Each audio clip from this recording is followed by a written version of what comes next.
Welcome to Alternatify, the channel where we dare to ask the most compelling what-if questions. Today, we embark on a journey into a future that might seem unimaginable to many. We are exploring a Europe profoundly shaped by Islam by the 2040s. This isn't about taking sides or predicting the future. Instead, it's an intellectual exercise, a deep dive into the potential consequences and the intricate pathways that could lead to such a dramatic shift. We will examine the how and the why behind this alternative history. Prepare yourself for a thought experiment that challenges assumptions and invites you to consider a Europe you might not recognize. Let's step into this speculative future together. Imagine a bustling marketplace in Brussels, alive with the scent of Eastern spices. Picture the Eiffel Tower, its iconic silhouette now accompanied by the resonant call to prayer. Envision the German Bundestag, its legislative decisions guided by principles of Islamic jurisprudence. This is the heart of our scenario, a Europe where the political and cultural landscape has been fundamentally transformed. It's a thought experiment designed to challenge our understanding of identity, culture, and power dynamics. Such a profound shift wouldn't happen overnight. It would be the culmination of complex interactions between demographic trends, evolving political currents, and deep-seated cultural clashes. For decades, Western Europe has grappled with a significant demographic challenge. Declining birth rates have led to an aging population, creating a growing need for labor and a shrinking tax base. This demographic vacuum set the stage for change. Simultaneously, Europe experienced decades of substantial migration. Millions arrived from predominantly Muslim countries seeking refuge, economic opportunity, or a better life. This influx was a powerful demographic force. Immigration brought undeniable diversity and filled crucial labor gaps. However, it also created complex social dynamics, particularly due to differing birth rates and the persistent challenges of integration. The reasons for this migration were multifaceted. Economic disparities between Europe and its neighbors, political instability, and ongoing conflicts in various regions pushed people towards the perceived stability and prosperity of the European Union. Yet integration was never a simple process. Cultural differences, language barriers, and sometimes conflicting values led to friction and social tensions within host societies. These challenges often simmered beneath the surface. As these tensions grew, so too did a sense of unease among some segments of the native European population. This environment became fertile ground for the rise of nationalist and populist movements, often fueled by anti-immigrant sentiment. The demographic shifts inevitably began to alter Europe's political priorities and power balance. The traditional political establishment found itself increasingly out of touch with the evolving concerns of the populace. Existing parties struggled to address the new anxieties and aspirations emerging from a changing society. Their inability to adapt created a vacuum ripe for new political forces to emerge and gain traction. We see the rise of parties specifically championing Muslim interests, gaining significant electoral support in areas with large immigrant populations.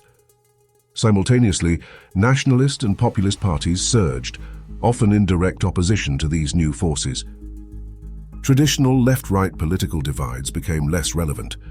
New ideological fault lines emerged, centered on cultural identity, religious freedom, and the fundamental role of Islam in public life. This led to increased political fragmentation, instability, and gridlock in many European nations. Such an environment, characterized by a lack of clear direction, often creates opportunities for more radical or ideologically driven forces to gain influence. In our scenario, this fragmentation eventually leads to a hypothetical coalition. A government is formed with a strong Islamic influence, capable of shaping national policy, and by extension, the direction of the European Union itself. Such a profound political shift would inevitably lead to a reweaving of the very fabric of European society. It would bring new experiences, challenges, and opportunities, transforming daily life in countless ways. We would see the integration of Islamic elements into the public sphere. The call to prayer might echo alongside church bells in historic city centers. Halal food options would become ubiquitous, and Islamic cultural centers would flourish. There would also be the potential for vibrant cultural exchange. art, music, and literature could blend traditions, creating new forms of expression. Interfaith dialogue might flourish, driven by the necessity of coexistence. However, this transformation would not be without its challenges and conflicts. Debates would rage over differing values, particularly concerning religious freedom, the roles of women in society, and the interpretation of Islamic law. The very definition of European identity would be called into question. The long-standing tension between secularism and religious freedom would intensify in a significantly more Islamic Europe. Education and law would also undergo significant changes. Islamic studies might be incorporated into curricula, and historical narratives revised. Family law, personal status, and religious freedom would likely see the influence of Islamic principles. The term Sharia often evokes strong reactions, but it's crucial to understand its nuance. Sharia is a moral and legal code derived from Islamic teachings, but it is not monolithic. It encompasses diverse interpretations and applications across different schools of thought. Its implementation in Europe would depend on several factors: the degree of political influence, the existing legal frameworks, and the willingness of communities to compromise and adapt. It would not be a sudden, wholesale imposition. Instead, we might see a gradual incorporation of certain aspects. Family law, for instance, covering marriage, divorce, and inheritance, could be influenced or even administered by Sharia councils in specific communities. Religious practices would also gain greater legal recognition. However, such incorporation would present significant challenges. Concerns would inevitably arise regarding human rights, gender equality, and the protection of religious freedom for non-Muslims. The potential for discrimination and injustice would be a constant point of contention. The daily impact on ordinary citizens would be profound. Women's roles in public and private life might be altered. The availability of certain goods and services could change, and religious expression would take on new forms and prominence. This scenario forces us to consider how a diverse continent, with deeply ingrained secular traditions, would navigate the complexities of integrating a comprehensive religious legal system.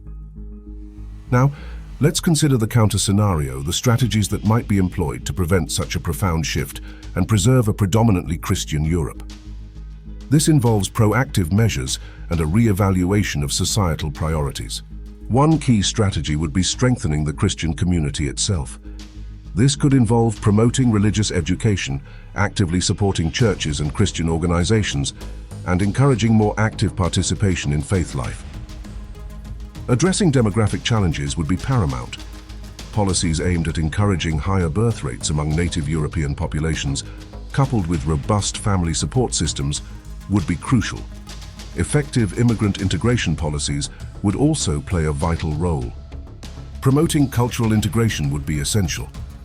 This means fostering understanding and respect between different groups, encouraging interfaith dialogue, and emphasizing shared European values that transcend religious differences. Political engagement would also be critical. Supporting parties and leaders who champion Christian values and religious freedom and who advocate for policies that reflect these priorities would be a direct response to the changing landscape. However, these strategies are not without their challenges. They carry the potential for accusations of discrimination or exclusivity. The delicate balance lies in upholding Christian values while respecting the rights and freedoms of all individuals, regardless of their faith. It's a complex balancing act, requiring careful navigation to avoid exacerbating social divisions while still preserving a distinct cultural and religious heritage. A Europe under significant Islamic influence would trigger profound shifts in global geopolitics. The European Union, once a bastion of secular liberal democracy, would forge closer ties with Muslim-majority countries, altering the dynamics of international organizations like the United Nations. This new alignment would likely strain EU-US relations. Differing values, political priorities, and foreign policy approaches would create friction, potentially leading to a divergence in transatlantic alliances. The impact on global trade and economics would also be substantial. EU trade policies, investment strategies, and international partnerships would be influenced by its new cultural and political orientation, potentially shifting global economic power. Global security implications would be far-reaching. The EU's foreign policy, its approach to counter-terrorism, and its relations with the Middle East and Africa would all be re-evaluated through a new lens. New alliances and a shifting power balance could create opportunities for both cooperation and conflict. The international community would have to adapt to a significantly changed European actor on the world stage. International organizations, governments and civil society groups worldwide would be forced to adapt to this transformed EU, navigating a complex new reality. Our journey into this alternative future compels us to revisit the core question: what if things had gone differently? What if different choices were made at critical junctures in history? Consider alternative demographic trends. What if birth rates had stabilized, or immigration patterns had taken a different course? How would that have altered the trajectory of European societies? Imagine an alternative political evolution. What if existing parties had adapted more effectively to new challenges? What if new alliances had been forged that transcended traditional divides, preventing the rise of more radical forces? What if cultural and social dynamics had played out differently? More successful integration, increased interfaith dialogue, and a stronger emphasis on shared civic identity could have led to vastly different outcomes. Consider alternative legal and political frameworks.